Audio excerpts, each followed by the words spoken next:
Livro da Revelação, livro do Apocalipse, capítulo de número 2. Vamos ler a partir do versículo de número 1. Ao anjo da igreja em Éfeso escreve: estas coisas diz aquele que conserva na mão direita as 7 estrelas e que anda no meio dos 7 candeeiros de ouro. Conheço as tuas obras, tanto o teu labor como a tua perseverança, e que não podes suportar homens maus, e que puseste à prova os que a si mesmos se declararam apóstolos e não são, e os achastes mentirosos. E tens perseverança, e suportastes provas por causa do meu nome, e não te deixastes esmorecer. Amém? Parafraseando este texto, abra sua Bíblia comigo num outro livro da Bíblia. Carta de Paulo aos Efésios, capítulo de número 6 e o versículo de número 13.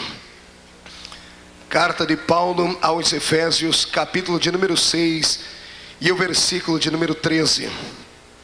Glorificado seja o nome de Jesus.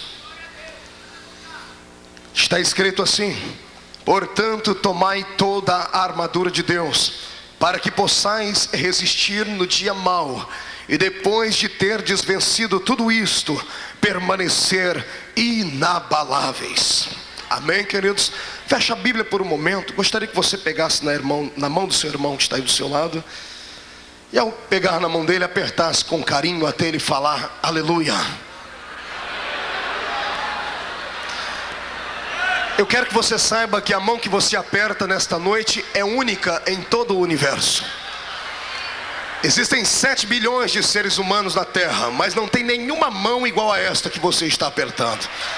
Cada ser humano tem uma impressão digital única. Isso significa que Deus não nos fez em série. Somos indivíduos com a graça de Deus dentro de nós. Aperte a mão do seu irmão e diga para ele: você está apertando uma mão original. Diga: não é clone. Isso, é uma mão original. Só quem crê nisso dê um glória a Deus bem alto. Feche os seus olhos mais uma vez, de mãos dadas com seu irmão. Aleluia. Jesus, eu te agradeço pela oração que o meu mestre aqui fez por mim, pastor Gilvan Rodrigues. A oração que vou fazer agora, Pai, ela não vai apagar a oração que o teu servo fez por mim. É só para complementar. É um pedido que eu tenho te feito todas as vezes que prego, e eu não posso deixar de fazer nessa noite. Senhor, enquanto eu prego neste lugar, eu gostaria que os seus olhos observassem ao redor deste ginásio, nesta cidade, e onde houver um demônio maligno que saiu das profundezas para atormentar, eu quero dar a estes demônios 5 segundos para desaparecerem de Camboriú. Porque se não sumirem nos próximos 5 segundos, serão queimados pelo poder da sua glória que vai descer aqui neste lugar. Eu também te faço um segundo pedido e encerro. Se ainda tenho crédito no céu contigo, ó Pai, abre as portas do céu sobre este ginásio agora, e envia do céu para a terra uma comitiva angelical, uma comitiva, Senhor, de anjos poderosos de fogo. Eu quero os serafins aqui neste lugar, ó Pai, porque a palavra serafim significa aqueles que ardem em fogo. Eu quero 2 aqui nesta tribuna, um à minha esquerda e outro à minha direita. Quero 2 na entrada daquele ginásio, entre os irmãos que assistem do lado de fora, e 4 anjos de fogo na nave deste ginásio. E onde houver um crente batizado com o Espírito Santo, que ele seja renovado agora.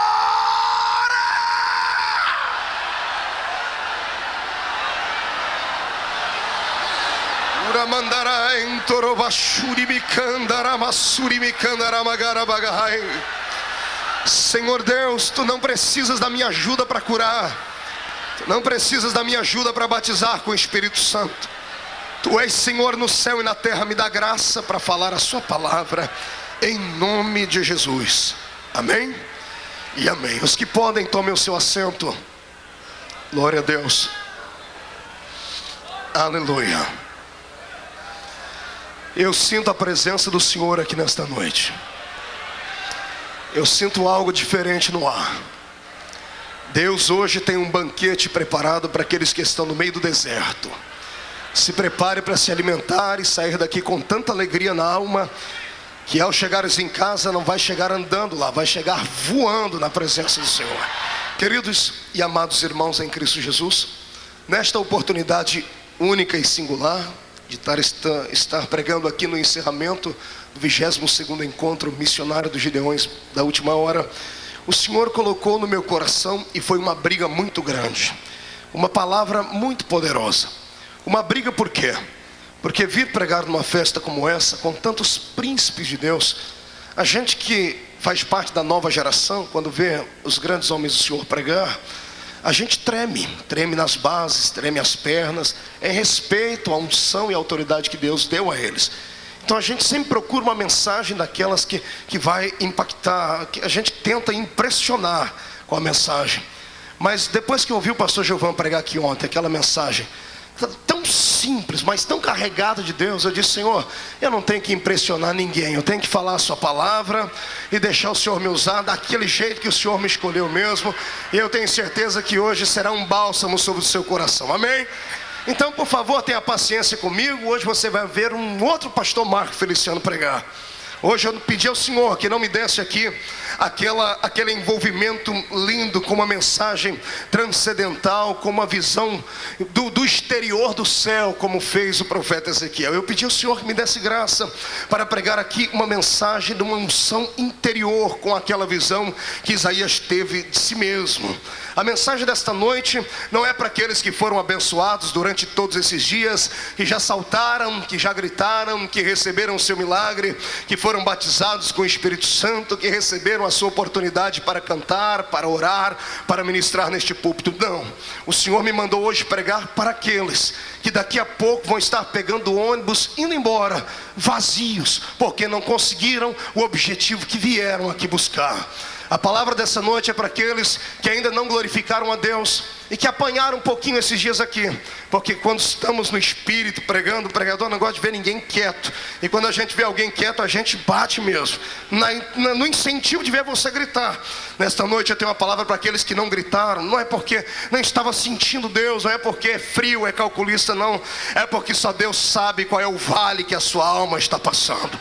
Quero pregar aqui hoje para um outro povo, para aquele povo que estava saindo daqui dizendo: Deus, eu nunca mais coloco os pés neste lugar aqui, porque tudo que disseram para mim é mentira. O Senhor não falou comigo, o Senhor não usou ninguém para falar comigo. O Senhor me manda dizer assim a você: aguarde só mais um pouquinho, porque a minha voz vai estrondar dentro do seu ouvido, do seu coração.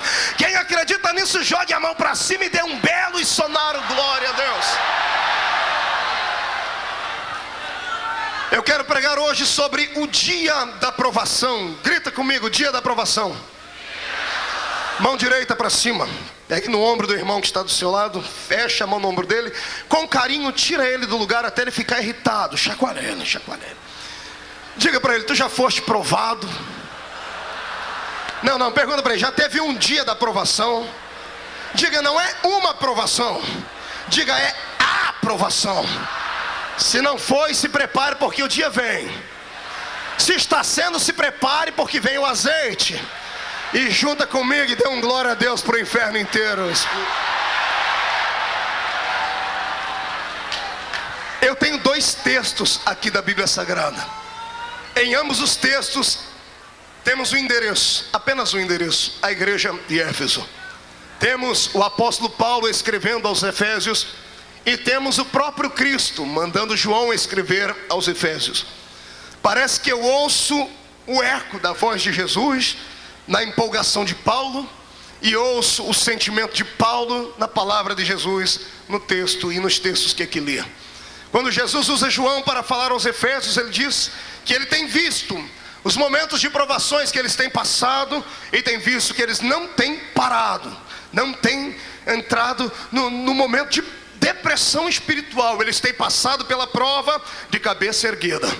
E quando eu ouço Paulo escrevendo aos Efésios no capítulo 6, verso 13, eu ouço ele falar deste dia horrível, deste dia fatídico, deste dia tétrico, deste dia maldito, que nenhum de nós gostaria que ele existisse, que nenhum de nós gostaríamos de por ele passar, que nenhum de nós gostaríamos de nos lembrar dele. Mas a mensagem desta noite é para curar a sua alma, e às vezes para curar uma cicatriz precisamos arrancar aquela casquinha fina, porque ela não cicatrizou ainda. Vai cicatrizar nessa noite com o poder da graça de Deus sobre a sua existência. Eu fico aqui tentando entender o que é que Paulo e o que é que Jesus estava vendo sobre a igreja de Éfeso. Estou aqui tentando ainda assimilar as palavras do apóstolo com as palavras do nosso Cristo, quando dizia uma igreja que não era uma igreja pequenina, não era uma igreja aventureira, não era uma igreja problemática. Não, Éfeso não era uma igreja problemática como era a igreja de Corinto. Éfeso não era uma igreja cheia de perguntas acerca da vida após a morte como a igreja de Tessalônica. Éfeso não era uma igreja tão emotiva quanto a igreja de Colosso. Não, Éfeso era uma igreja embasada, alicerçada na doutrina, na palavra, conhecia tudo, já tinha passado por tantas coisas. Paulo dedicou boa parte do seu tempo a esta igreja. Das igrejas que ele plantou, foi a igreja durante o tempo maior que ficou ali estimulando a fé dos irmãos e os ensinando. Fico aqui pensando o que é que o apóstolo, quando escreveu a carta aos Efésios, estava vendo ou estava antevendo para falar àquela igreja sobre este fatídico e miserável dia. Paulo, antes de falar sobre esse dia, exaltou a igreja de Cristo, falou sobre poder, falou sobre unção, falou que os crentes de Éfeso não deveriam se embriagar com o vinho da contenda, mas deveriam encher-se do Espírito Santo. Havia falado a eles coisas profundas, coisas ímpares, e quando ele vai terminando o seu livro, quando ele chega no capítulo 6, parece que explode diante dos olhos dele uma visão transcendental, uma visão metafísica que não pode ser dada a homem, uma visão profética. Parece que eu vejo o Senhor colocando nos olhos dele uma luneta, e ele enxerga à distância o que é que aconteceria com aquela igreja dias mais tarde, dias depois, após a sua morte. O mesmo Senhor Jesus, antevendo também, olhou para a igreja e disse assim: vocês têm sido provados, e provações virão muito mais aí. É por isso que a fé de vocês tem esmorecido, é por isso que o primeiro amor tem sido arrancado de dentro do peito, porque a prova não é fácil. Quando ela vem e nos deixa a flor da pele. Só entende de prova quem já foi provado, só entende de luta quem está passando por uma, só entende de lágrimas quem já chorou bastante na presença de Deus, só se lembra quem apanhou. Quem bate jamais lembra, mas quem apanhou nunca esquece. Por isso eu quero que você agora me empreste o seu coração, porque nós vamos entrar aqui numa revelação que talvez não vai trazer muita alegria ao seu coração. O Senhor vai lhe fazer relembrar coisas da sua vida. Não é uma mensagem apenas melancólica, é uma mensagem profética para a minha alma e para a sua alma.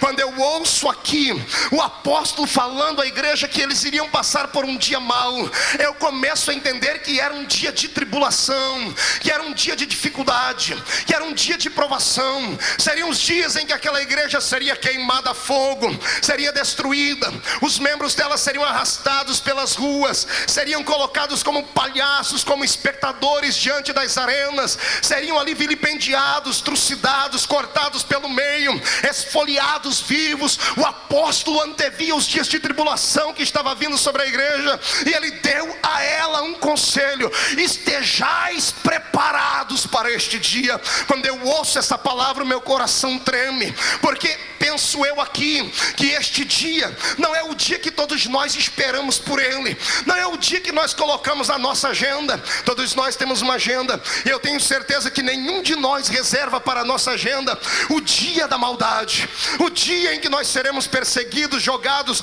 debaixo de uma cama, entristecidos de tanto chorar.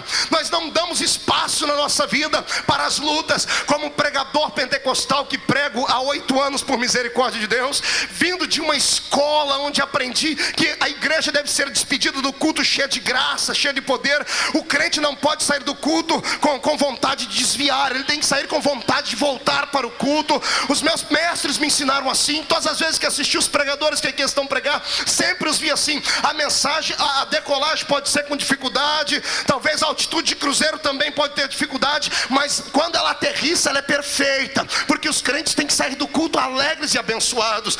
Então eu fiquei envolvido durante alguns anos apenas com uma mensagem que nós falamos que não é, mas é uma mensagem positiva, uma mensagem de autoajuda aos crentes, uma mensagem do crente que entra dentro de um culto como esse. A gente diz a ele, às vezes até mesmo de forma irresponsável: você vai receber, Deus vai te dar. E o que dizer das igrejas neotestamentárias que pegam o nosso Deus e colocam ele na parede, pastor Djalma Furquim, e dizem assim ao nosso Deus: olha, o Senhor é obrigado a dar, porque se Ele é Deus, Ele tem que dar. Se Ele é Senhor do céu e da terra, Ele vai ter que fazer. Essas pessoas são desequilibradas, não sabem o que estão falando, porque embora nós sabemos que o nosso Deus tenha poder para fazer tudo e muito mais do que nós pensamos, se Ele fizer um milagre, Ele é Deus. Mas se Ele não fizer, Ele continua sendo Deus, porque Ele é o Senhor.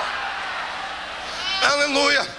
Um dia desse eu liguei o rádio e ouvi um pregador pregar dessas igrejas que existem por aí, dizendo assim, perguntando aos ouvintes que entravam no ar: você está na guerra ou você está na paz? E o cidadão disse: eu estou na paz. Ele disse: não, irmão, você tem que estar na guerra. Crente que está na paz, não sei o que tem, não sei o que tem. Aí o irmãozinho gritou lá no ar: não, mas é que eu sou assembleiano e na minha igreja ensino que paz é quem está na bonança, quem está na guerra é só quem está atribulado. Mas o pastor tentou embutir na cabeça dele que crente tem que estar na guerra. Eu quero lhe dizer uma coisa: nós estamos batalhando uma guerra sim, mas há uma paz no nosso coração, porque nós sabemos que esta guerra já está vencida, sabemos que a vitória já é nossa. Quem faz parte da guerra vencida, que já tem a vitória na mão, levante a mão para cima e dê glória a Deus. Deixa eu ver. Venha comigo, venha tentar entender que dia é esse. Que dia é esse que eu chamo de dia da aprovação, embasado em Apocalipse 2? E que dia é esse que o apóstolo Paulo chama de dia mau? Fui procurar subsídio na Bíblia Sagrada, senhoras e senhores, para ver se Paulo não estava louco, porque ele era filósofo. Entender um filósofo não é nada fácil. Fui para o Velho Testamento e descobri que no Velho Testamento alguém escreveu sobre esses dias também. Um cidadão diferente, abençoado, abastado, rico e muito sábio. Um homem que escreveu 3 grandes livros em toda a sua existência. Cada um dos seus livros que estão dentro da Bíblia Sagrada, escritos em um tempo, escritos dentro de um tempo, como uma revelação para o seu tempo. Ele escreveu o primeiro livro quando ainda era um rapaz jovem, bonito. A pele do seu rosto ainda tinha uma tenacidade brilhante, os seus olhos eram brilhantes, o seu corpo era esbelto, seus cabelos eram belos, talvez louros ou talvez arruivados como o cabelo de seu pai Davi.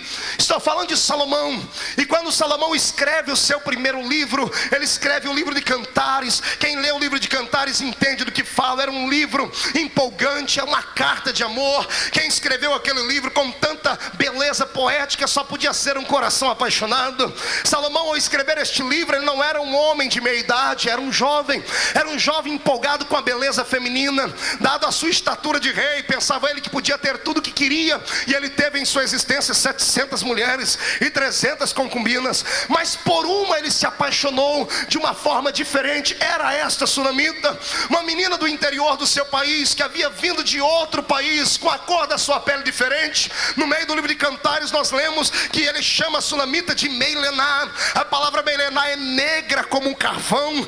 Salomão se apaixonou por uma mulher de uma etnia diferente da dele, e talvez por isso mesmo este romance tenha custado este livro. Talvez os povos da sua época, os ministros do seu império, não aprovassem o relacionamento dele com tal mulher, porque a cor da sua pele era diferente, ela era completamente diferente dele, e por ela Salomão se apaixonou e escreveu este livro. Quem lê o livro de Provérbios se empolga, e quem não está mais amando, volta a amar. Faça um teste e leia este livro na sua casa para você ver. Mas o tempo não para, e o relógio do tempo foi forçando Salomão a amadurecer. A vida faz isso com a gente, a vida faz a gente amadurecer. Se você pregar uma fita do pastor Marco pregando aqui há 6 anos atrás, e ver ele pregando hoje, vai dizer assim: o que foi que aconteceu? Será que ele deixou de ser corajoso? Será que ele deixou de perder o rumo daquela mensagem? Não é nada disso, é que o tempo vai fazendo a gente amadurecer. A gente vai apanhando demais na caminhada, e a gente é obrigado a sair do estado de menino e virar homem da noite para o dia. É isso o que acontece com a gente. Muitas pessoas não entendem. E Salomão vira homem de repente da noite para o dia. Homem no sentido que estou falando aqui da palavra, um homem de autoridade. E agora ele olha no espelho e já não é mais o garoto que escreveu o livro de Cantares. Agora é um homem de meia idade, que Freud diria que ele estava na idade do lobo. Já era um quarentão, beirando um cinquentão. seus cabelos dá meio branco, meio preto.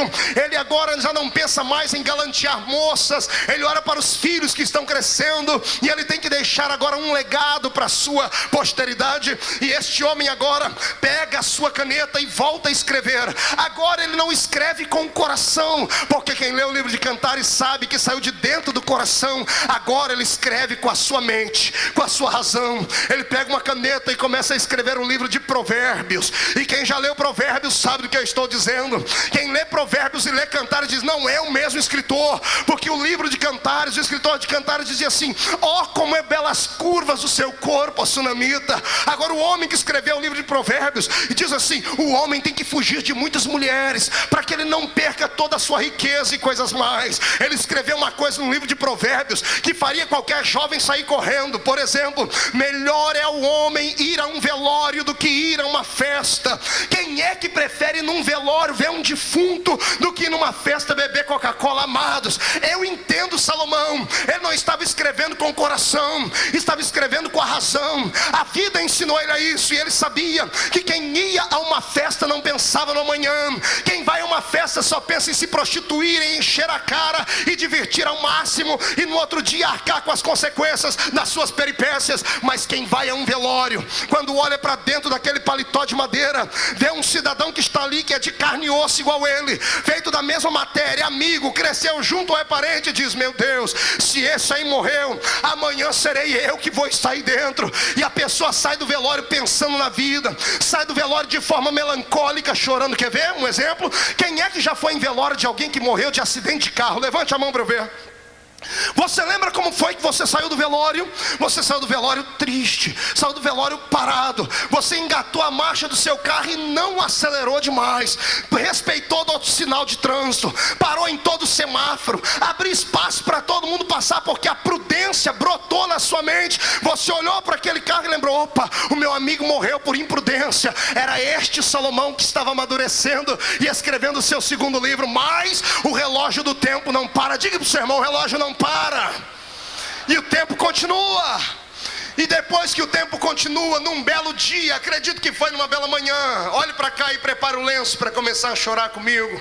Levanta Salomão da sua cama. Ele vai levantar e sente dores no corpo inteiro. A maldita da ciática atacou ele. Ele olha de um lado da cama, tem uma virgem bonita do lado dele, do outro lado uma outra virgem mais bonita ainda para aquecer o seu corpo.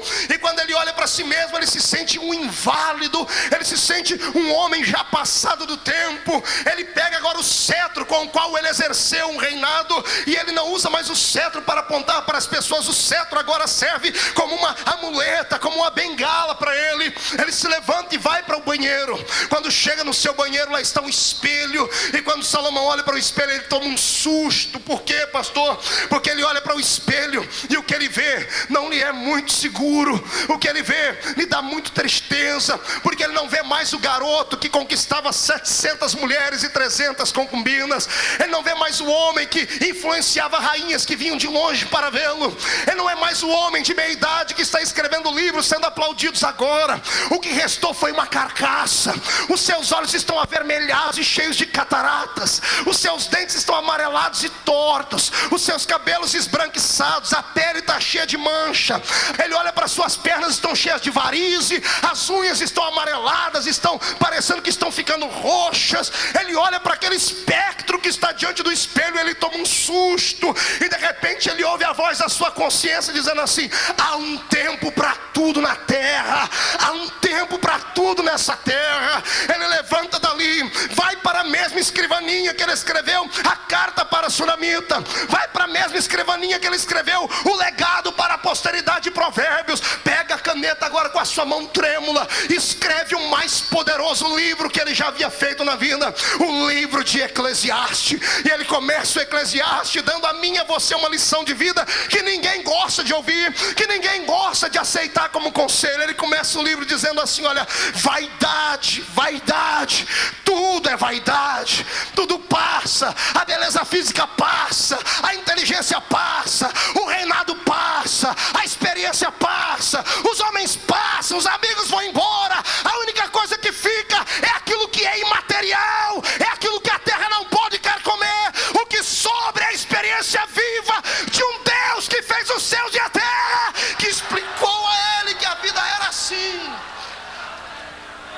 Carai, estourou Vanagassúria. Muitas vezes olhamos alguns obreiros no púlpito que já são velhos, já estão com a idade avançada.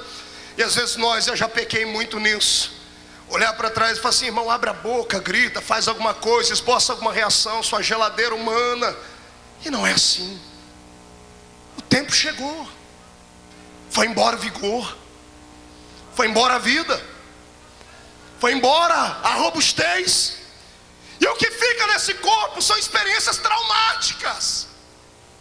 De perseguições, de traições, de angústias, de noites mal dormidas, de casos mal resolvidos. E nós temos que entender isso, porque se não entendermos isso, não estaremos preparados quando esses dias chegarem para nós.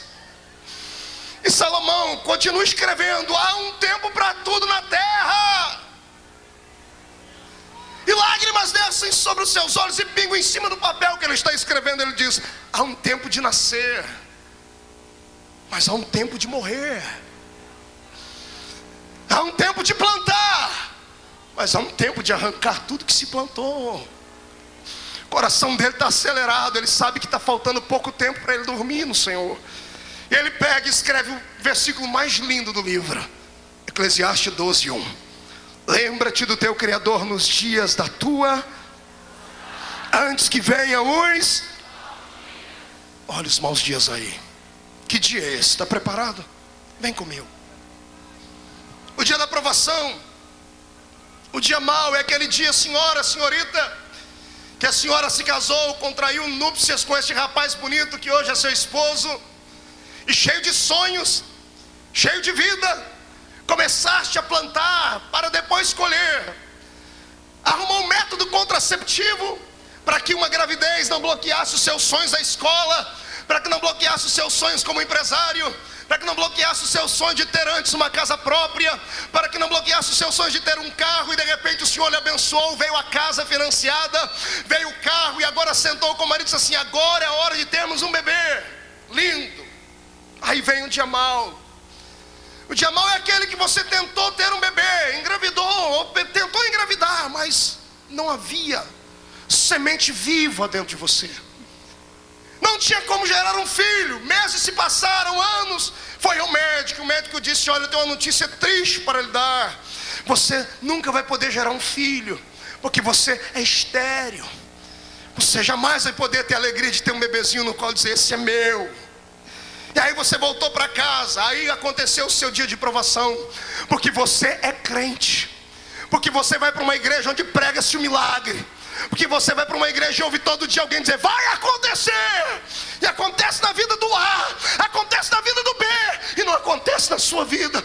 E você vem para um culto como esse, e está todo mundo dando glória a Deus. Você se tranca aí dentro dizendo assim: Deus, nem consegue prestar atenção na mensagem. Fica com a mão na barriga dizendo: não, vai acontecer alguma coisa, vai queimar aqui dentro, alguém vai dar um chute, eu vou sentir porque Deus vai me dar, vai me dar. E você entrou aqui desse jeito, e hoje é o último dia da festa, e você não sentiu nada, não sentiu um arrepio no corpo, não sentiu um calor pelos pés. O diabo sentou do seu lado e disse: Deus não vai te dar.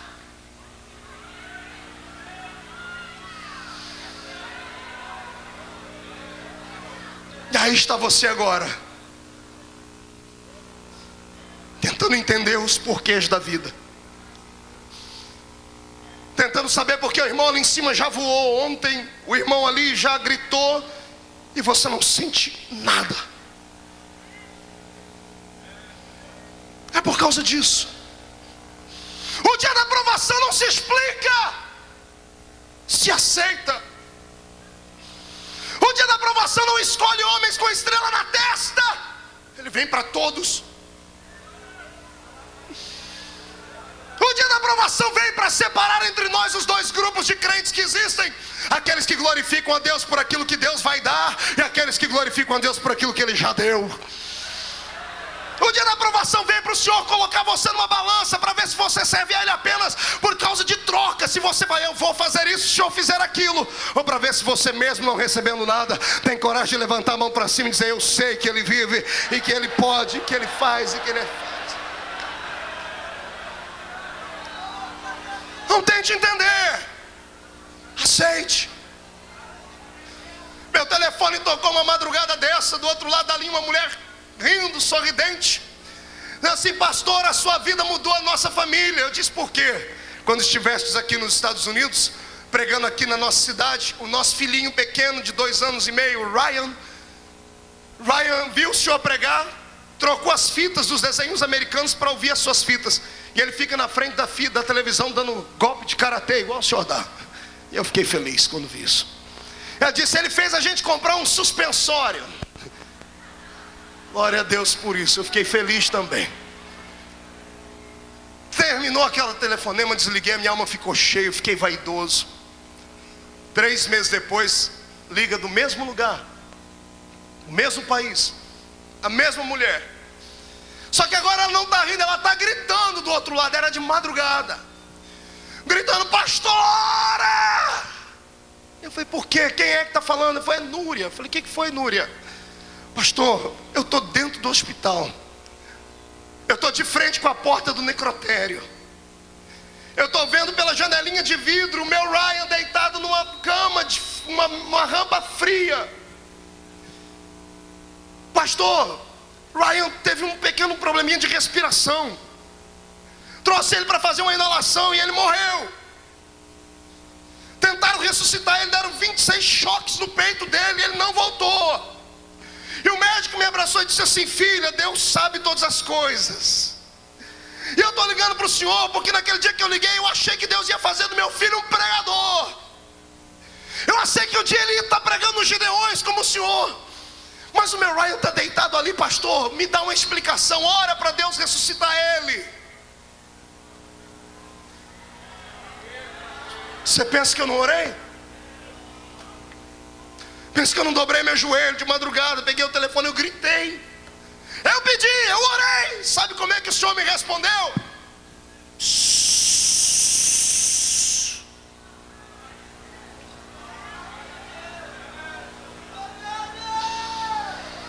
Gai chamantorou besteg mandarava xaragalavagai.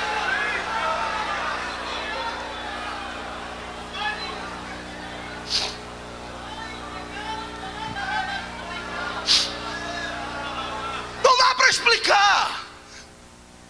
Um amigo meu do interior de São Paulo, moço que era gerente de banco, do Banco Bradesco, tinha uma vida abençoada, cheia do Senhor. Ele pegou e saiu para ser missionário lá no Chile.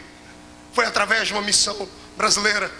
Tudo que ele vendeu ele levou para lá. Comprou uma casinha, investiu na igreja, e o que sobrou comprou uma motoca, uma moto.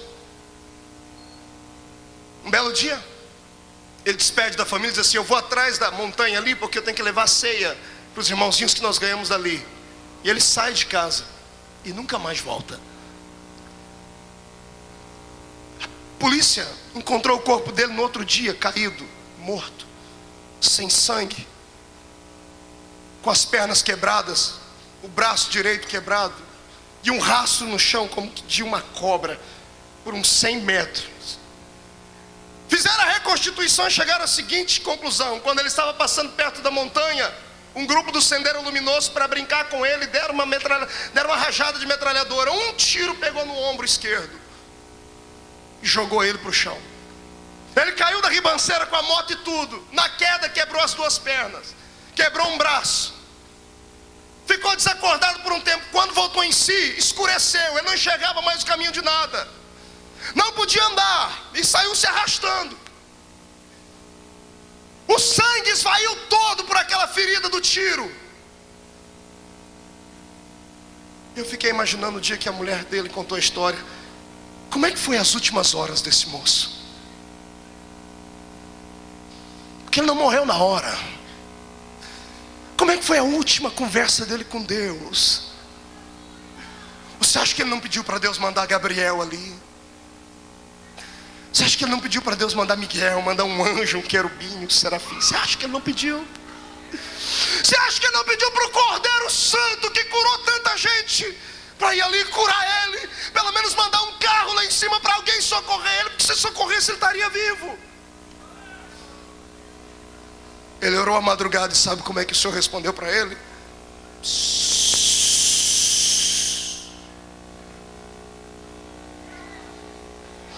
Incline a sua cabeça.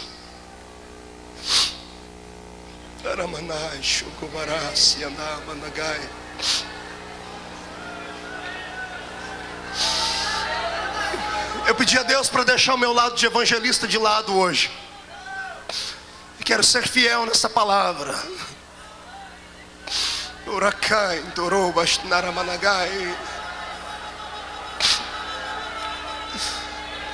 No outro dia, quando a notícia chega em casa, a mulher dele me contou aqui no Brasil um dia desse.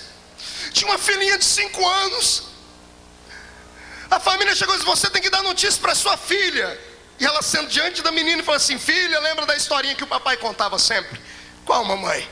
Aquela que ele falava que Lázaro sofria muito, que Jesus levou ele para o céu. Lembro. Jesus encontrou o papai ontem no meio do caminho. E Jesus viu o papai sofrendo e disse assim: chega de viver aí, vem viver comigo aqui no céu. A menininha levantou a cabeça e disse: papai morreu, mamãe? Morreu. Ela baixou a cabeça. Ela disse: quando ela levantou tinha lágrima pelos olhos. Ela disse: mamãe, quem vai brincar comigo de cavalinho agora? Quem vai me colocar nos ombros e brincar comigo todo dia de tarde? Quem vai me contar as historinhas da Bíblia? Essa mulher disse que ela queria encontrar um buraco e pular dentro, porque ela invocou toda a autoridade, toda a unção, toda a graça, toda a glória, e os céus não responderam a oração dela. É aqui que eu quero que você entenda que ser crente não é só pular e gritar. Ser crente não é só receber o vento do Senhor, andar com o pé só, batalhar. Ser crente é sofrer. Pastor, mas sofre o ímpio tem que sofrer. Não, você sofre como ímpio, o sol nasceu para todos. A diferença é em como passar pelo vale. Todo mundo passa, a diferença é em como passar pelo vale. O ímpio passa sozinho, e você tem alguém do seu lado para lhe acompanhar.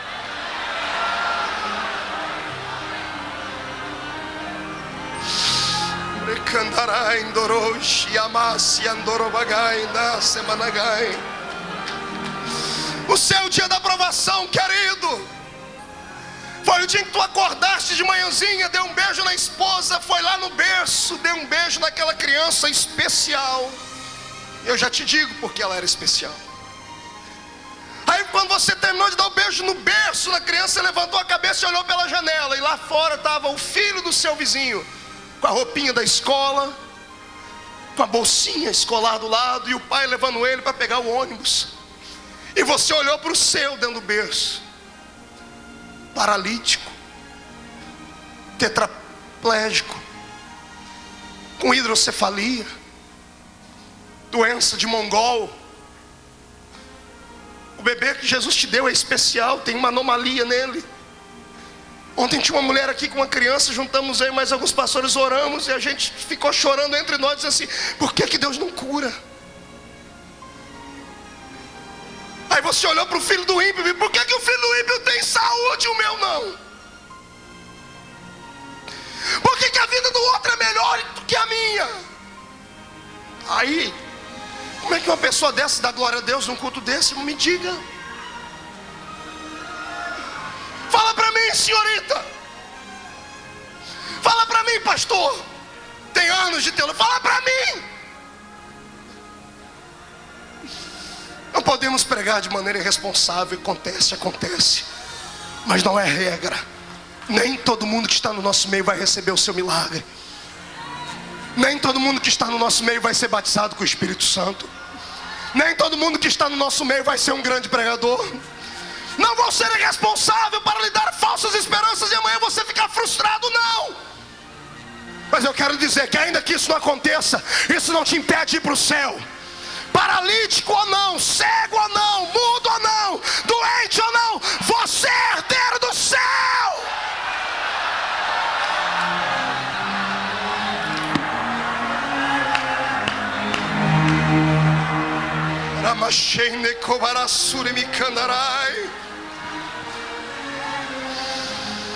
É o dia da dificuldade, é o dia mal quero ver, está preparado para ele dar glória a Deus quando o filho tem saúde é fácil.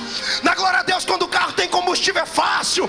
Exaltar Jesus quando tem dinheiro no bolso para voltar para casa. Afinal de contas, o Congresso dos Gideões para alguns é mais umas férias forçadas que todo crente tira. É fácil. Quero ver dar glória a Deus quando você está dentro de um buraco, quando o teto desabou diante de você. Quero ver dar glória a Deus quando um buraco está na sua frente. Quero ver dar glória a Deus no vale.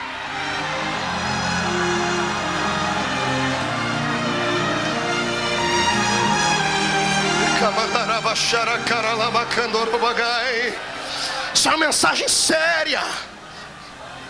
É uma mensagem para os nossos dias. Ah, pastor, eu queria ouvir uma mensagem de autoajuda. Vai lá na banca e compra um livro do Laí Ribeiro. Pastor, eu queria ouvir uma mensagem mais light. Vai lá na igreja Seixonoye. Pastor, eu queria ouvir uma mensagem assim que viesse de encontro aos meus problemas. Procura uma igreja neopentecostal. Aqui não. Aqui você vai ouvir essa verdade de Deus. Você é um ser humano, você é fadado a todo tipo de problema nessa existência. O dia mal não acontece só na vida dos outros, acontece no nosso também. E quando vier, por favor, não desonra a Deus. Não fique aí frouxo, de cabeça baixa, humilhado. Ergue a cabeça, sai de dentro do buraco.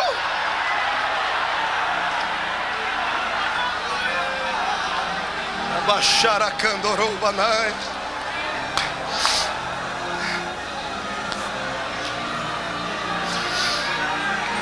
Aleluia. O dia mal, viúvo, para você foi aquele dia que você acordou, não de dia, no meio da noite, bateu a mão do lado da cama procurando ele ou ela e já não estava mais lá. O frio da noite faz abrir o guarda-roupa para pegar um cobertor, e quando pega o cobertor vem o perfume dele ou dela.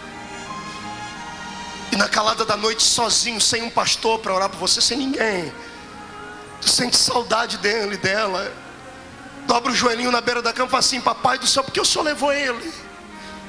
Por que o senhor não me levou também? Foi embora a alegria, a paz, acabou o sono. Você terminou a noite no canto da parede, chorando, dizendo: eu não quero viver mais aqui, porque todo mundo tem alguém para ficar e eu não. É aquele dia, senhorita, essas irmãs, esses rapazes que estão na igreja, que tem 30, 40, 45 anos, não conseguem se casar.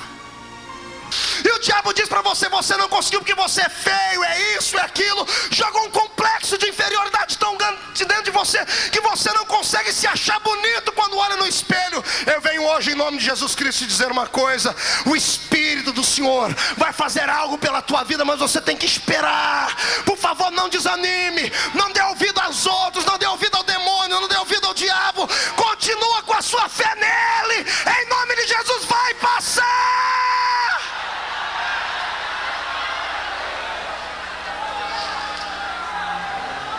Manachara Managai. Aleluia. Ó dia, tu acorda de manhãzinha, vai na frente do banheiro, lá dentro do espelho, no banheiro, ninguém está vendo, todo mundo faz micagem na frente do espelho. A moça ensaia um novo penteado, o rapaz levanta os braços, os bíceps, para ver se ele está musculoso, igual Arnold Schwarzenegger. Todo mundo vira cantor dentro do banheiro. Estragaram o hino da Cassiane lá dentro. Mas lá é o seu reduto, é o seu reino. Até olhar para o espelho. Porque quando olhou no espelho, encontrou uma mancha, um caroço, que não estava ali. Ou se estava, você nunca percebeu. E era melhor não ter percebido, não era? Você olhou, lembrou da propaganda da televisão: tem que se precaver, câncer, isso, aquilo. Você diz: não, na minha vida não. Aí você usa as palavras de efeito das igrejas do século 21. Está amarrado, eu rejeito, eu não aceito. E colocou a roupa e disse essas palavras como se elas fossem palavras mágicas. Esqueceu, até no outro dia quando foi tomar banho de novo. Quando tirou a roupa, lá estava mancha de novo. 3 dias depois você foi procurar um médico. Aí chegou lá no médico da família, pediu uma biópsia, mandou você não se preocupar. 7 dias depois te chama para uma reunião, você vai lá. Nisso você já ligou para o Brasil inteiro, para todos os profetas que você conhece. E os profetas já ligaram para você: não, Deus já entrou com providência, já está curado, vai na força. Aí o médico olha para você, é da família, dá um sorriso meio amarelado, não sabe como começar, e diz assim: você ainda é crente? E você diz: graças a Deus, do reteté.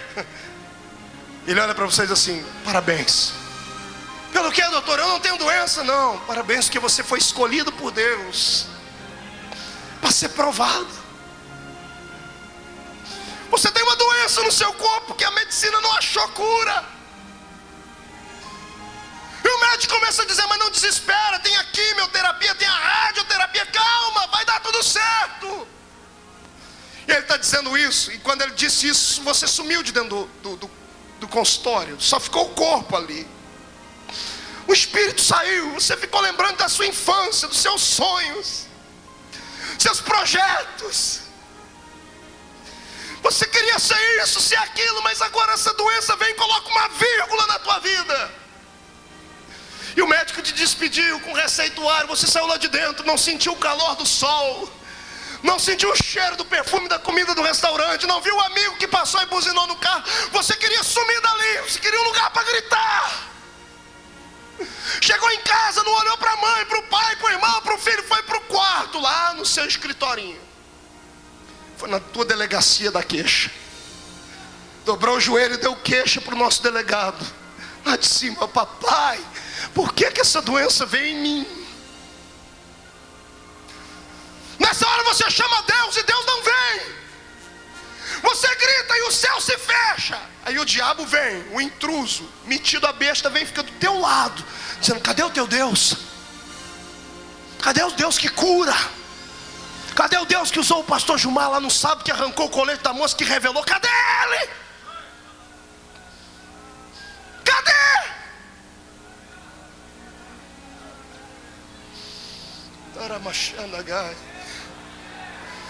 Pior não é isso. Aí você começa a procurar os seus pecados escondidos dentro da cabeça. Não, deve ser porque eu pequei aquele dia. Você começa a pedir perdão de todo pecado que existe, que você lembra, que você não lembra, até pecado que você nem fez. Você ora igual Davi: Senhor, expurga até aqueles que eu já esqueci deles. Quer ficar livre, limpo? Levanta dali, não tem coragem para conversar com ninguém. Vem para um culto como esse, está aí com o cabelo caindo, está aí com o seio inchado, está purulando por dentro. E a gente fica falando: dá glória a Deus, irmão. E você tenta, mas quando você vai dar glória, dói tudo. E você está vindo para casa dizendo assim: Deus não me ouviu, Deus não me viu, Deus não lembrou de mim. Não, Ele lembrou sim. Ele mandou dizer para você: calma. Na vida do crente, o que não acontece amando de Deus, acontece com a permissão dele. Calma. O diabo não pode tocar em você, a não ser que Deus deixe. Deus só deixa o diabo tocar quando ele sabe que você vai vencer ele. Calma, vai passar. Eu profetizo que é só um dia de tribulação. Calma, não desespera, não troca Jesus, não larga a cruz. Tenta aí do nada, arranca força, arruma força onde não tem. Tenta levantar a mão para cima, tenta chorar, tenta fazer alguma coisa, mas não desespera. Pelo amor de Deus, não desespera.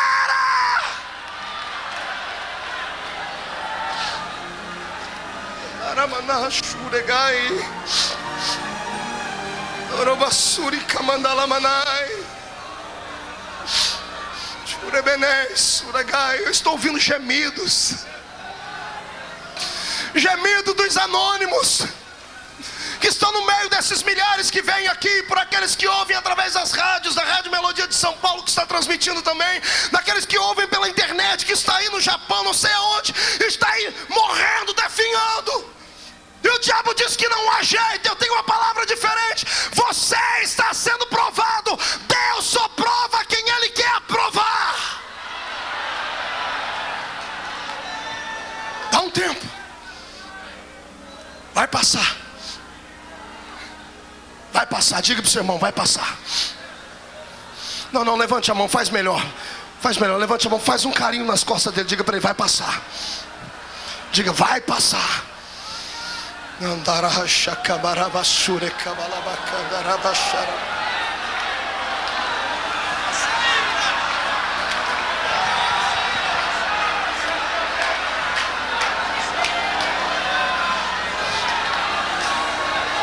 Vai passar, vai passar, vai passar. Em nome de Jesus, vai passar. Vai passar. Já ouço o barulho do seu Deus descendo, vindo ao seu encontro.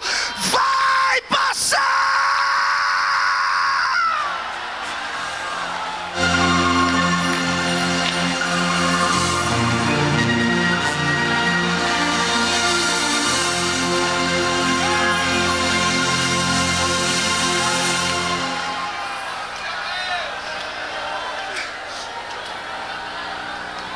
Aleluia. O dia. Pastor, e o meu dia o senhor não vai falar? Vou falar agora. Qual era a cor do quartinho que você estava pintando em casa? Azul ou rosa?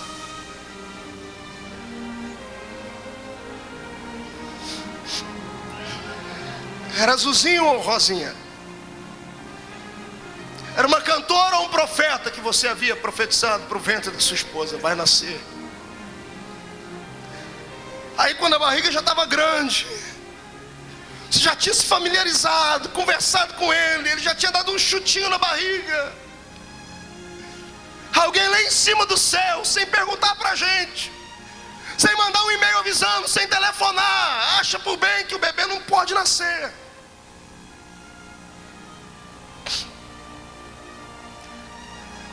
E a vidinha daquele que está lá dentro é ceifada assim. Um aborto. E ficou um vazio dentro da barriga. Ficou um vazio dentro de casa. Detalhe, você é crente, é pentecostal. Jesus cura, cura. Ele faz. Tem aqui um exemplo. Tem uma senhora que me procurou aqui, Dona Sônia. O ano passado nós oramos por ela. Aqui no Gideões, ela não era crente. Disse que vai aceitar Jesus hoje. Estava com um bebê morto dentro dela. O médico disse que o bebê não ia nascer. Ela ouviu de longe. Quando pedimos para colocar a mão sobre o local da enfermidade, ela colocou. Jesus ressuscitou o bebê. O bebê está no colo dela ali. Ele faz. Mas e quando ele não quer fazer? Eu me lembro quando Jesus levou o nosso bebê, vindo de Ribeirão Preto, bebê morto dentro da barriga da minha esposa. Ela com a mãozinha na barriga dizendo assim: Jesus, ressuscita meu bebê. Parei o carro, coloquei a mão de Jesus. Quem está orando é um profeta. Eu tenho vidas por aí com paralítico andando, pessoas vomitando câncer, milagres. Eu disse: Senhor, tu já fizeste milagre, faz um na minha vida, ressuscita. Lá do céu Jesus fez assim, ó.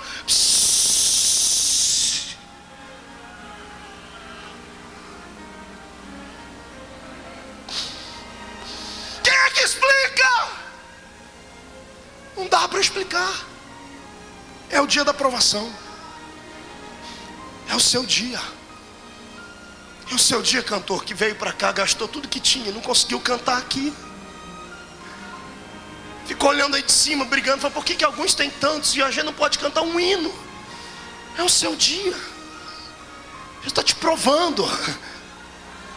É a sua história. Ninguém vai escrever a sua história a não ser você e Deus. É a sua.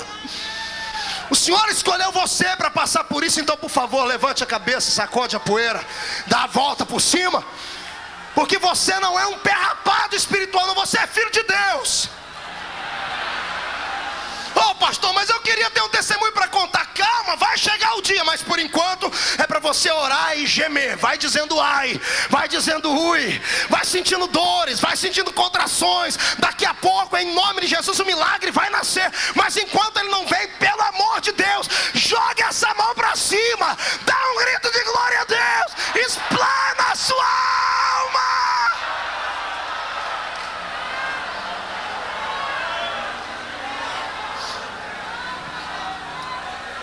É, pequenino, Jesus se lembrou de você sim. Jesus se lembrou de você que está desempregado,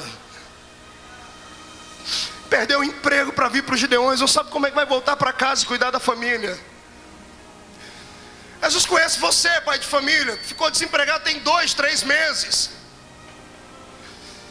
E o pior não é isso, quando você pegou a carta te mandando embora, você falou: Deus, mas eu sou dizimista, eu sou ofertante, eu contribuo com algo. Por quê? É o seu dia. É o seu dia. E sabe o que me deixa aqui animado em pregar nessa noite? Eu olhar para um monte de gente que fica olhando para mim assim, como se nada tivesse acontecendo. Eu fico com pena deles, porque eles não sabem o que é um dia mau.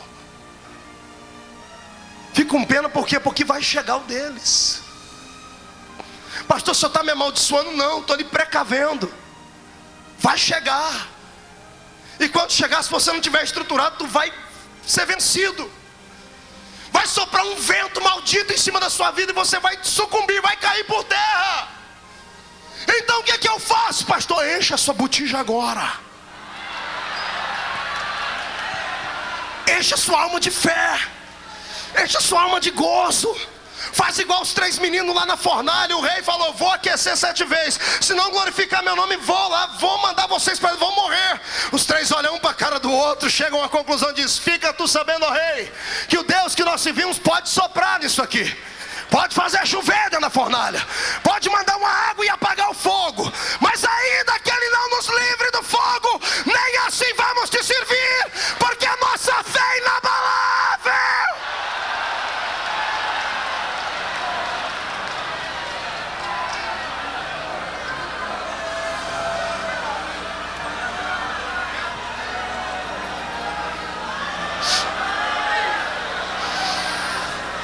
Dar glória a Deus aqui agora não é fácil não. Falar em língua estranha agora não dá, a voz está embargada. Pastor, eu estou chorando, eu sei. Chora, é melhor rasgar a alma aqui agora, porque quando sair daqui não vai ter demônio nenhum capaz de lhe acusar mais. Nenhum demônio vai poder debochar na sua cara. Eu profetizo a falência desses demônios. Vai!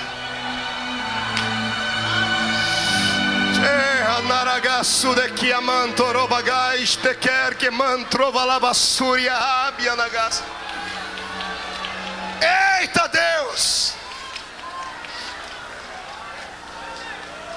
Você não é o único. Você não é o único que sofre. Você não é o único que foi traído. Você não é o único que beijou a lona. Você não é o único. Todo mundo tem seu vale. E o vale vem para te aperfeiçoar.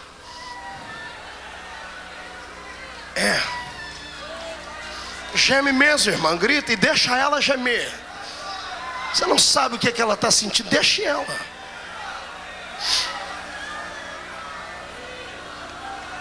Aleluia. Aleluia. Aleluia. Vai sair. Tem que entender que a vida é assim. Aleluia. Olhe para cá, vamos continuar. O dia mau é o dia que o Senhor escolhe para levantar um homem e uma mulher de Deus que tem uma chamada. Eu não conheço um homem e uma mulher de Deus que tenha chamada, que não traga nos seus corpos as marcas do sofrimento. Se você está sofrendo muito, eu tenho uma palavra de bênção para você. Parabéns. Mas pastor, o senhor não vai se condoer comigo? Não. Porque se você está sofrendo muito, é sinal que a bênção será muito grande depois. Pastor, me arrancaram o púlpito onde eu pregava, me calaram, me jogaram dentro de uma cova. Parabéns. Porque é dentro da cova que o Senhor vai mandar o anjo fechar a boca do leão. Parabéns. Eu não conheço ninguém que tenha uma chamada divina, que passe os seus dias cantando vitória, que passe os seus dias com a sua alma aberta. Eu não conheço ninguém. Não conheço ninguém que tenha sucesso, que não tenha um batalhão de pessoas olhando para ele, jogando pedras, esperando ele cair. Não conheço ninguém. Não conheço ninguém que o Senhor tenha exaltado na terra, que não tenha contraído inimigos gratuitos. Não conheço ninguém. Você não é unanimidade, você não é exclusivo. Deixa-me te dizer uma coisa aqui: se você tem uma chamada como a minha, se prepare para apanhar do jeito que eu apanho. Se você tem uma chamada igual a dos homens e mulheres de Deus que já passaram por aqui, se prepare para apanhar. Pastor, eu não dei conta. Então entregue o seu desejo a Deus. Diga: eu não quero mais, não quero ser mais usado. Agora, se quiser ser usado, passe para Deus colocar um óleo nos seus lombos, que vai apanhar bastante. Só que depois que apanhar, depois que ficar isolado, solitário, vai bastar colocar o joelho no chão para o Senhor ficar de pé no trono e dizer assim: vai, porque eu sou contigo. Onde falar, falo eu toco, eu ajudo.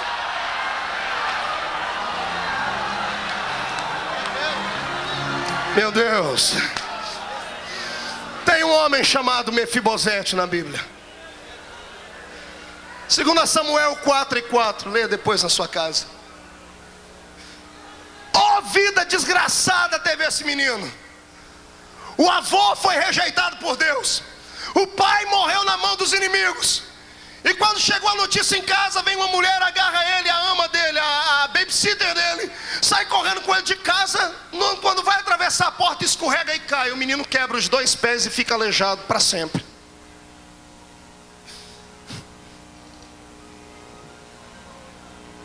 É uma história que acontece. Eu olho daqui de cima e fico imaginando onde é que estão os Mefibosetes. Gente que vem de uma família desgraçada, podre, pobre. Gente que o único lugar que queria ficar no mundo era aqui dentro desse ginásio, queria morar aqui dentro. Porque sabe que quando chegar em casa vai virar um inferno lá, porque o pai é um cachaceiro, a mãe é uma mulher de vida fácil, os irmãos são drogados. O único lugar que tem paz é aqui dentro. Eu passo por isso. Toda sexta-feira dessa minha vida eu pego um avião para algum lugar do mundo. Toda sexta-feira, quando eu estou pregando no púlpito e vou para o hotel, eu dobro o joelho e oro pela minha mãe. Porque toda sexta-feira à noite minha mãe vai para o forró.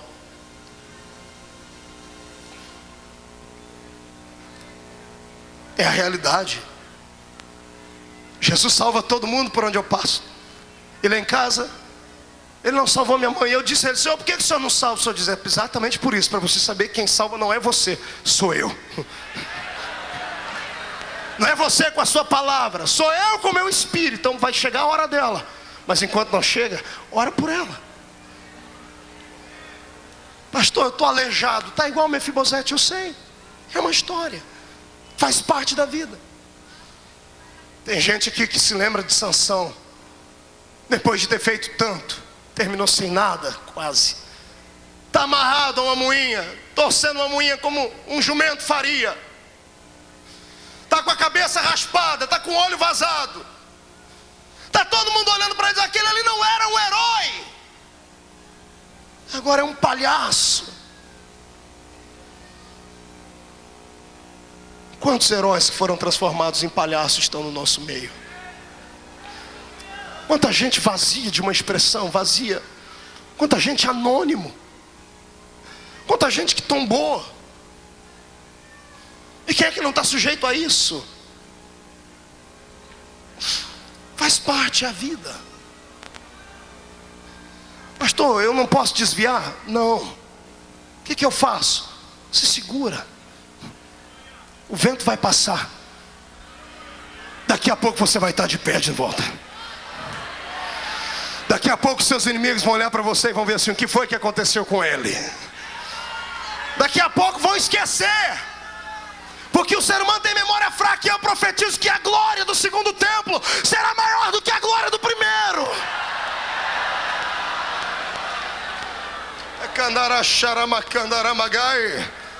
É só o dia da provação. Comece a debochar do diabo hoje. Comece a rir do espírito que diz para você: não há paz, não há esperança. Debocha dele, porque nessa noite está caindo a máscara dele. Esta é a noite que o Senhor escolheu para lhe abençoar.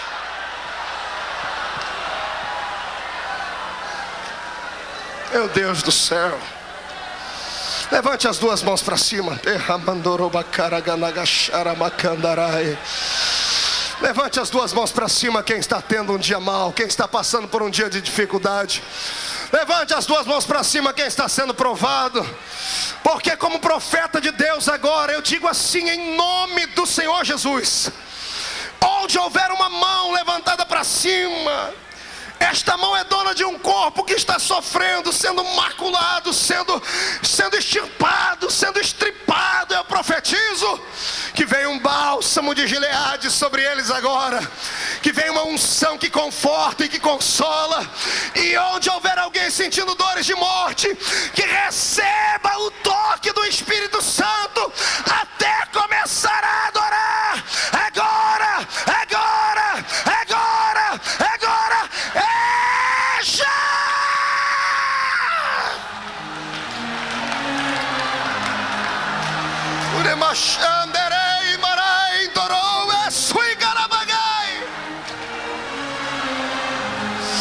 Vai, grita, chora.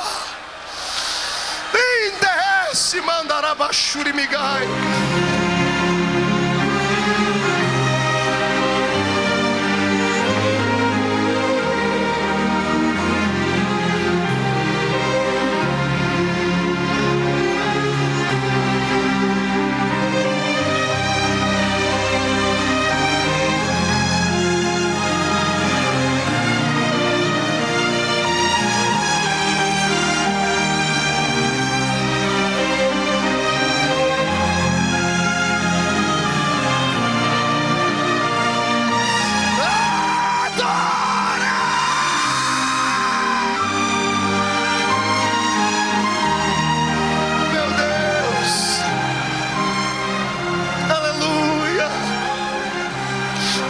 Glória a Deus. Vai passar. Já está chegando o fim. Já posso ver uma luz chegando ali no fundo do túnel. Estou sentindo o cheiro do perfume da vitória. Já está chegando. Batalha comigo agora, pisa em cima das águas. Comece a enxugar as lágrimas dos olhos, porque agora nós vamos correr de encontro àquele que colocará no nosso peito uma faixa de campeão. Você não vai sair daqui do jeito que você chegou, de jeito nenhum. Quando entrar dentro daquele ônibus e colocar a planta dos seus pés naquela cidade, o Senhor vai entregar na sua mão a chave que vai abrir a porta assim. Chegou ao final. Você não é um qualquer na terra, você é filho do Eterno. Deus já decretou a sua vitória.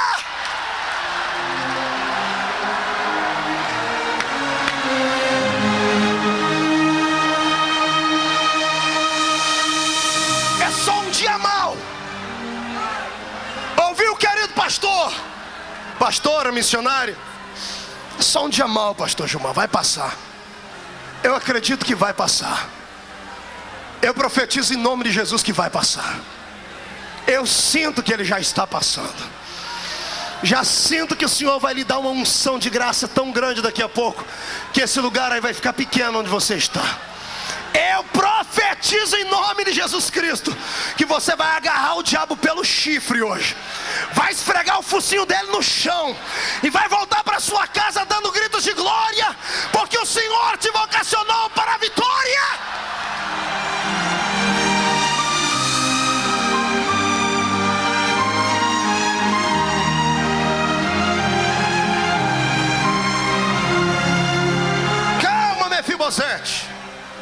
Você não é o único que sofre.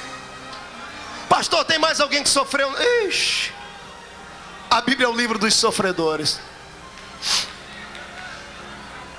Eu vi um Moisés na Bíblia que lutou a vida inteira por uma vitória, que sonhou em ver a terra prometida, em entrar nela, caminhar por ela, mas por causa do tormento dos seus irmãos não foi possível.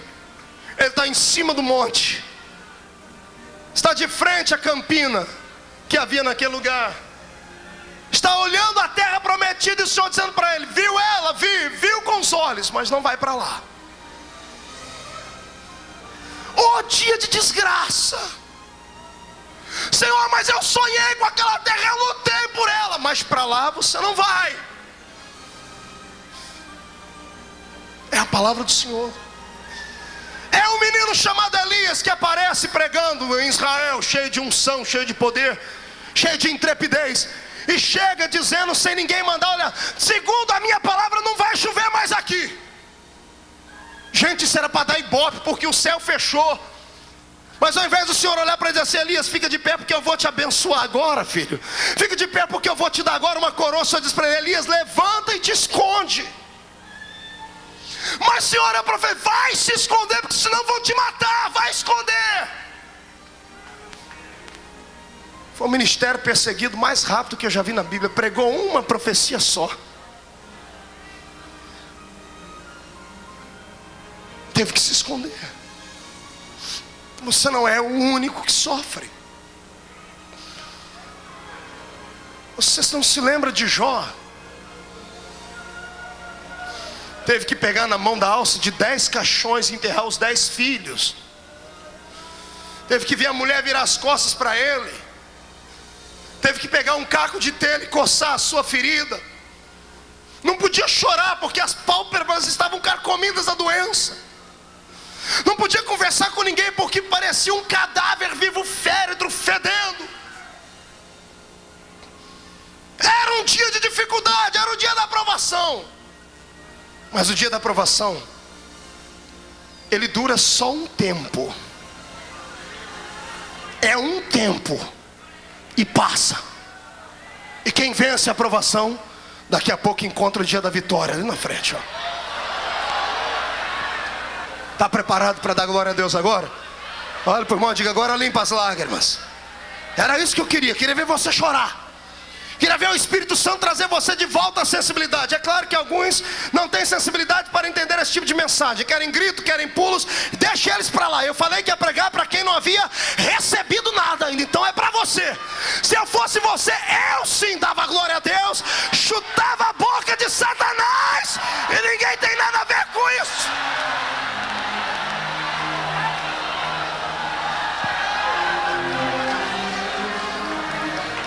Depois que passa o dia mal, vem a bonança. Depois que o choro dura uma noite inteira, a alegria vem logo ao amanhecer. Eu já sinto o perfume das rosas que vão começar a nascer no seu jardim. Eu vejo o colorido do jardim que o Senhor está plantando no seu deserto. Eu ouço o gorjear dos pássaros que vão cantar no meio daquele lugar onde ninguém cantava mais. Eu estou vendo o Senhor reerguer a sua família. Eu estou vendo a sua casa voltar a ser uma casa de oração. Eu estou vendo a sua chamada e o seu sonho que estava morto ressuscitar. Eu vejo pela fé você saindo do buraco e saindo com honrarias, pronto para a vitória.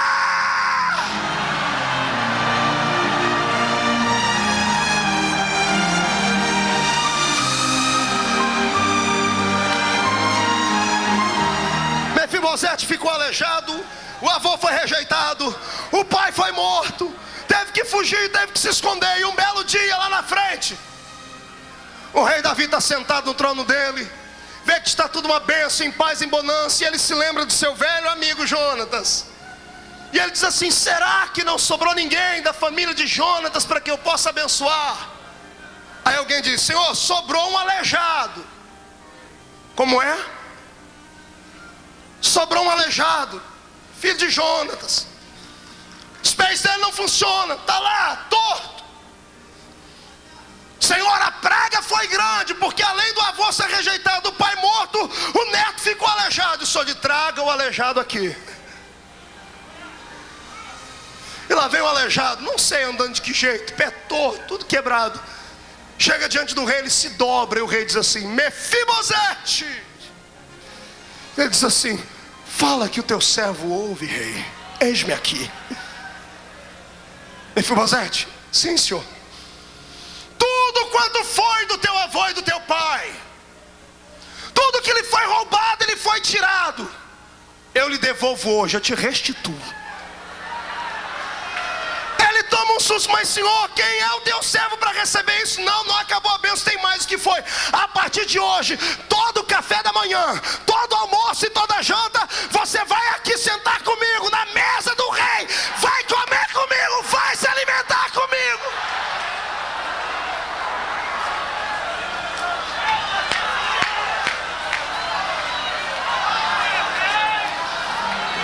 prepara aí, irmão. Estava aleijado, se prepara, porque hoje vai sentar com o rei. Vai sentar com ele, todo mundo que riu da tudo teu alejume vai ter que olhar e vai ter que ficar com inveja mesmo. Vou ficar com o nariz comprido, porque chegou o tempo da bênção. Vai, Sansão, continua empurrando a moinha, vai fazendo o trabalho do jumento. Deixa as pessoas cuspir, deixa as pessoas jogar pedra em você, deixa te chamar de palhaço, vai. É só um dia mal, vai passar. Pastor Gilmar, amarraram a mão dele, os pés dele, cegaram os olhos dele, cortaram o cabelo dele, mas está para existir ainda uma algema que trave a alma de alguém. Está para existir uma algema capaz de amarrar o espírito de um adorador. O crente sabe como convencer Deus. É filho, filho sabe tocar o coração do pai. Tá, sim, ele pecou, fez coisa errada, mas está empurrando e está dizendo: oh, pai, eu não tenho mais olhos para olhar para cima, eu não tenho mais força para matar ninguém, mas eu tenho saudade de quando nós dois juntos fazíamos proezas. Oh, pai, não dá para me perdoar? Senhor, eu já estou pagando preço, já fui humilhado. Eu não sei quantos dias foram. Eu sei que se Deus estava de costa, a palavra de Sansão foi chamando a atenção de Deus, até que Deus olhou para ele e enxergou ele. Não é verdade, ele não nasceu para isso. Já pagou o preço, já passou o dia mal, e o Senhor não falou com ele. O Senhor fez uma coisa diferente, o Senhor tocou no couro cabeludo dele. E a minha Bíblia diz assim: e o cabelo de Sansão começou a crescer de novo.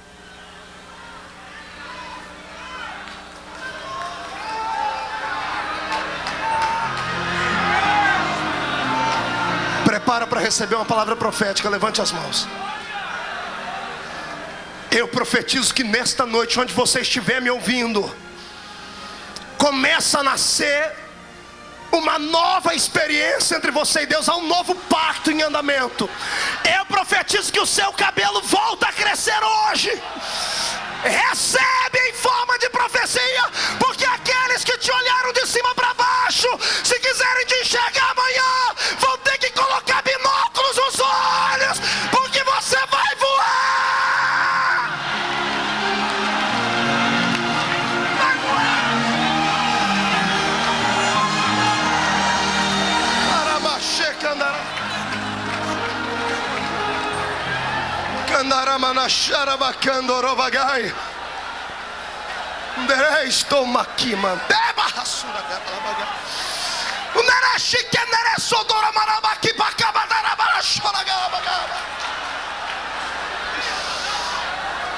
Quem é que pode bloquear uma chamada de Deus na vida de alguém? A doença? A enfermidade? A falta de dinheiro? A falta de paz em casa? Quem é que rouba aquilo que Deus te deu? Pois hoje, em nome de Jesus, o Senhor vai atar o valente, vai manietar o inimigo, vai colocar nas suas mãos para você fazer o que quiser com ele. Você não é comum, você é filho da graça, você é filho da graça.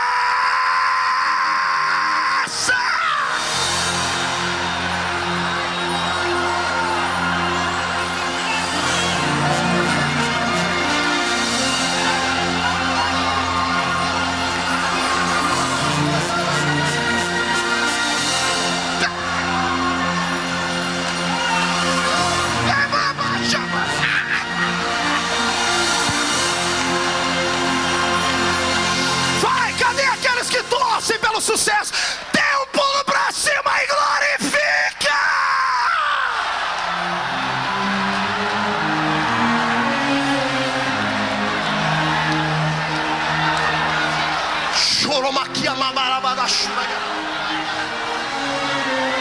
Vai passar. Olhe pra mim. Moisés morreu, pastor Reuel, com uma pergunta na cabeça: por que eu não posso entrar na terra prometida? Ele pagou o preço. Pastor Gilvan, se alguém merecia entrar naquela terra, era Moisés. Ele comeu o pão que os irmãos amassaram, é pior que o pão que o diabo amassa. Ele enfrentou tudo e todos, ele deu a cara para bater. Quando ele chega lá em cima, ele diz assim: ó, morre, Moisés. Puf, Morreu. O dia que eu li essa passagem bíblica, eu me revoltei, pastor Luci França. Me revoltei, pastor Joel Roda. Eu falei, por que, senhor? Por que o senhor mata um homem que fez de tudo? O senhor disse, ei, os meus projetos são maiores do que o dele. Não me questione. Senhor, mas o senhor matou ele? Dizer, matei ele, mas quantos minutos ele ficou morto? Você sabe dizer? Aí eu parei, falei, como é que é, senhor? Quantos minutos Moisés ficou morto? Eu digo, está morto até hoje. Aí eu tive que lembrar da Bíblia e lembrei que ele não está morto não. Quando Moisés morreu ali, se o sonho dele era entrar na terra prometida, Deus tinha um sonho maior para ele. Diga para o seu irmão, o sonho de Deus é maior que o teu. Diga, o sonho de Deus é maior que o teu. Diga, diga. Pastor, eu não preguei nos Gideões e nem cantei. Calma, o sonho de Deus é maior para você. Tem outra coisa te esperando por aí. Tem outra, eu creio nisso. Eu creio num Deus de possibilidades. Eu creio num Deus que abre porta onde não tem porta. Adore Ele.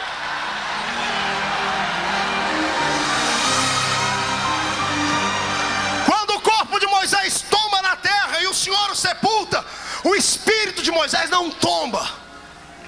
Moisés está terminando de fazer a pergunta, por quê? Ele abre o olho, ele já não está na terra mais.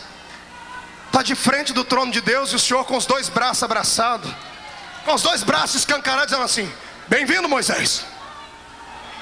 Mas Senhor, que terra é essa? Tu não queria ir na terra que mana leite e mel, rapaz?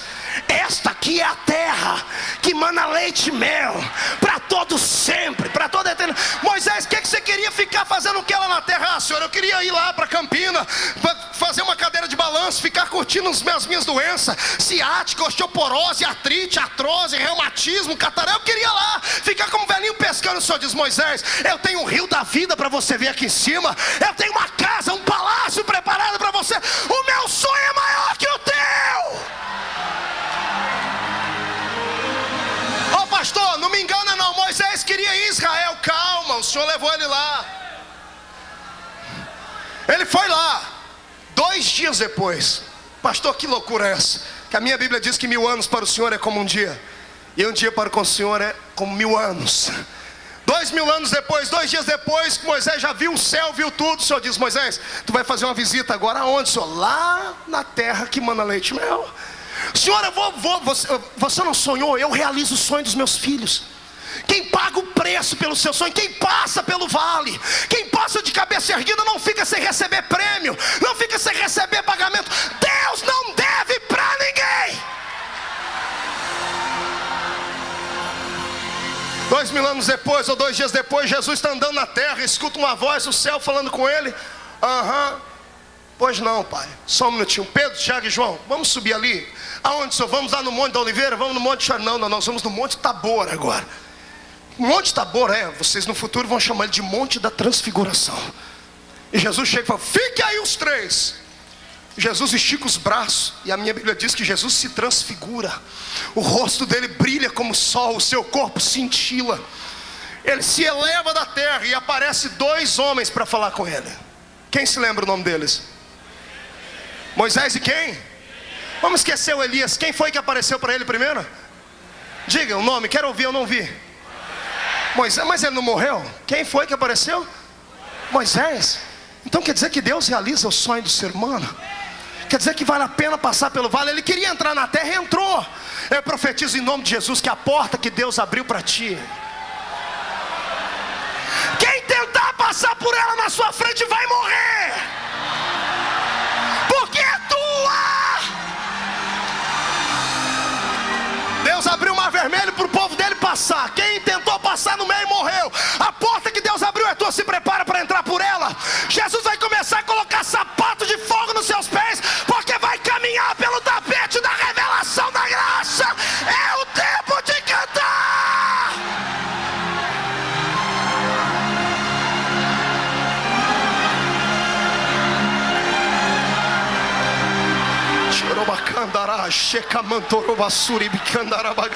Meu Deus do céu, eu não estou vendo homens nem mulheres, eu estou vendo brasas de fogo que estão incandescendo. Creia se quiser, eu estou vendo uma brasa de fogo gigantesca. Se prepara, Brasil, a caravana que vai sair daqui da noite vai sair para queimar.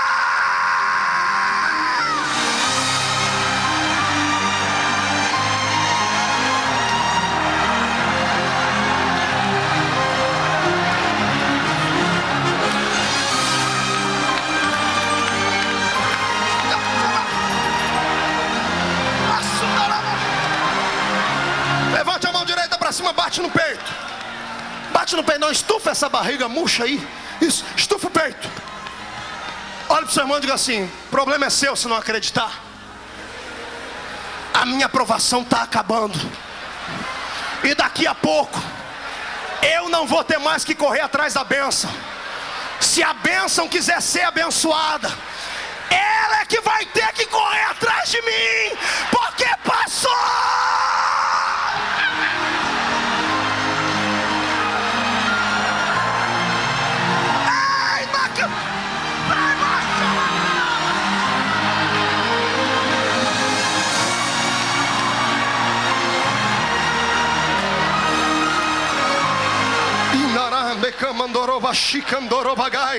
Eu convido os crentes que falam em línguas estranhas para começar a exercitar o seu dom. Todo crente que fala em línguas, por favor, me acompanhe. Ore em línguas agora, ore em línguas. Ore, ore, ore, ore, ore. Quem fala em línguas, cochicha no ouvido de Deus. Fala com Ele. Vai acabar o dia mal.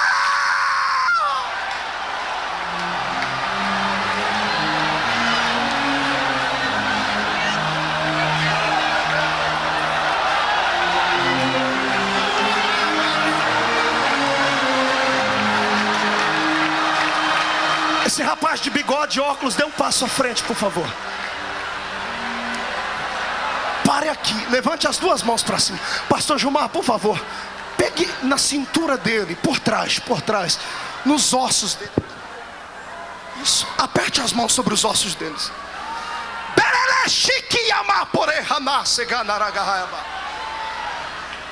Não pediste para que eu falasse contigo hoje? Falo e falo no íntimo. Eu acompanhei a sua trajetória de casa aqui. Eu vi os teus sonhos, eu vi os teus desejos. Eu te acompanho há muito tempo e sei quantos não acreditam em ti. Para lhe dar o que tu me pediste antes, eu tenho que fazer um milagre. Sabe as dores da coluna? As dores da perna esquerda? Ai, que mal obedece, Amanagai. Não consegues ficar ajoelhado mais para orar porque dão câimbras. Os ossos que te ligam da perna esquerda ao tronco do corpo, aí onde meu santo está com as mãos, estão deteriorando. Uma cadeira de rodas estava te esperando, mas como eu sou Deus e ouvi a tua oração para te usar como tu queres, não posso te ver na cadeira de rodas. Eu restauro os teus ossos agora e te dou uma unção de glória.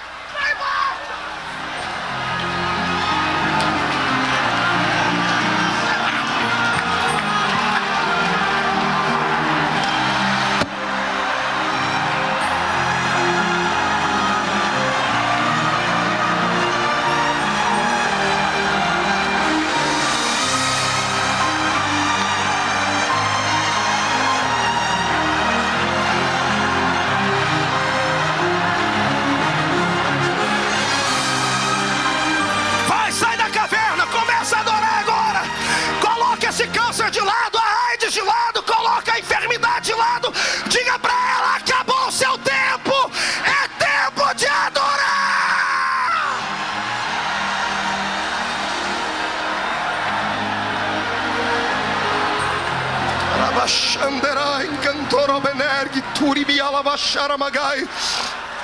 Aleluias. Olhe para mim, pegue na mão do seu irmão.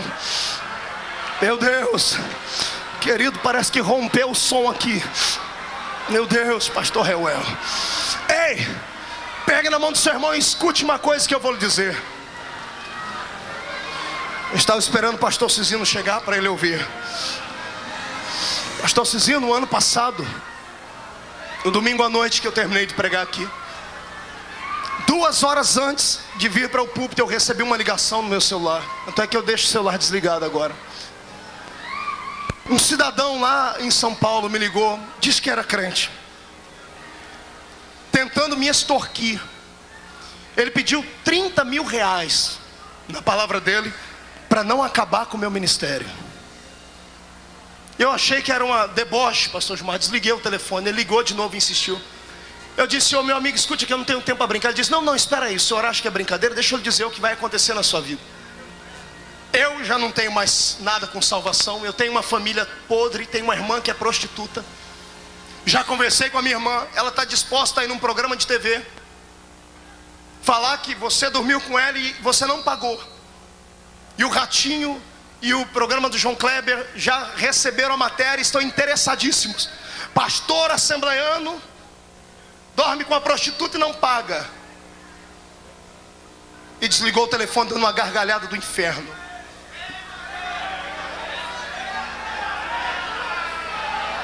Eu subi o ano passado aqui para pregar, no último dia, sabe Deus como. Quem me conhece, quem já me viu pregar, já assistiu as fitas, percebem que há um peso, há uma coisa diferente. Eu estava passado. Eu não sabia o que falar, com quem falar, quem conversar. Minha vida passou como uma tela de cinema, pastor Gilvan. Eu disse, acabou tudo. Eu cheguei a fazer ligações no decorrer da semana, liguei para vários países do mundo, disse, está de pé aquela proposta? Tá, então eu vou vender tudo que tem aqui e vou para lá. Poupei a minha esposa dessa conversa, ela ouviu, só ouviu o que aconteceu depois que o Senhor me deu a vitória. Eu cheguei em casa, comecei uma campanha de jejum e oração e subi para o monte, irmão. Eu emagreci uns 8 quilos. E minha mulher falou, nossa, você está crente, o que está acontecendo? Eu falei, filho, é prova. Depois eu te conto. Chorava, e o cidadão ligava, já arrumou o dinheiro ou não? E eu falei, Jesus, por que isso comigo? Eu não fiz nada. Por que essa miséria? E o Senhor não falava comigo, ficou em silêncio, não usava profeta nenhum para falar comigo. Eu entrei em desespero. Desespero. 2 meses depois, eu estava saindo de um culto que dirigia lá na minha cidade, no teatro. Chegou uma mulher com um carrinho, pipocando. Ela estava até aqui no púlpito esses dias, uma missionária. Eu nunca tinha visto ela. Ela disse, eu sou de uma outra cidade, o Senhor mandou vir orar por você. Eu falei, irmão, é de oração que eu estou precisando. Mas eu estou indo para o monte orar. Diz, não, tem que ir antes de você orar, ir para o monte. Fomos para casa, fechei a porta da sala. Deus tomou essa mulher e falou. E Ele falou coisas que eu nunca ouvi Ele falar. E o Senhor disse assim para mim, eu mato, eu firo, eu tiro a vida de quem tentar destruir o castelo que eu fiz para ti. E o Senhor disse assim, e te explico por quê. Porque eu investi muito. Eu investi em você, e o diabo não vai roubar. Entro eu com providência hoje. Eu me joguei no chão, gritava. Minha mulher falou, o que está acontecendo? Eu falei assim, depois que a gente vier do monte eu te conto. Fomos para o monte. Quando foi 2h30, 3 horas da manhã orando, o telefone celular tocou no monte. Eu saí para um canto orar. Quando eu vi era o infeliz. Falei, Jesus, tu prometeste a vitória. Quando eu falei alô, do outro lado eu escutei um grito assim, me perdoa!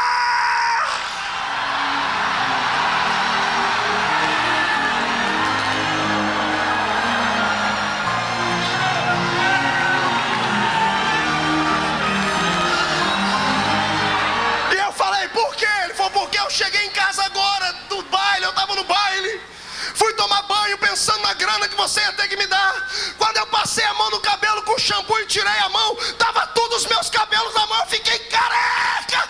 O Senhor falou que vai me matar, me perdoa!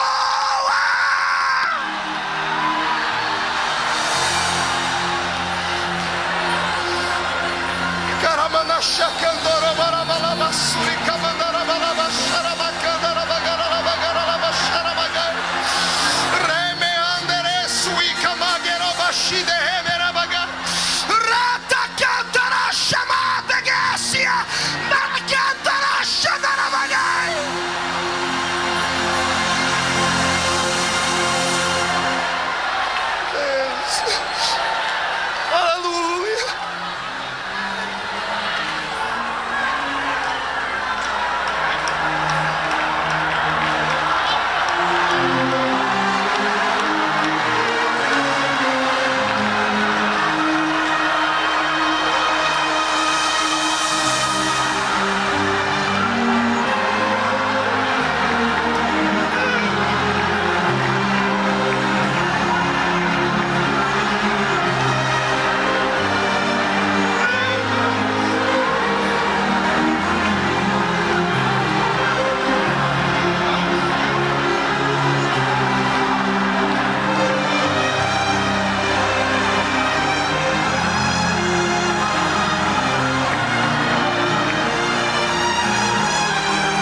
Surigai.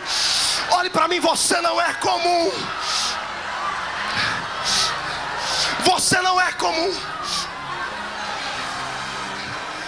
Se você sondasse do que tu és feito, tu verias que não és comum. Há uma unção sobre a tua existência. É o encerramento do Gideões. Você achou que Jesus ia te deixar assim, ir para casa desse jeito? Você achou que Ele não te amava, é? Recebe um beijo do Senhor aí. Sinta o vento das asas dEle que te cobrem agora. Meu Deus! Estou ouvindo barulho de espadas. Anjos estão degladiando contra demônios por causa de você. Tu nascestes para vencer.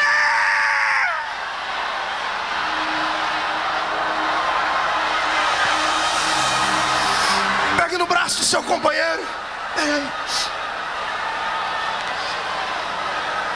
Feche os olhos. Você ainda tem um sonho? Feche os olhos. Você ainda tem um sonho?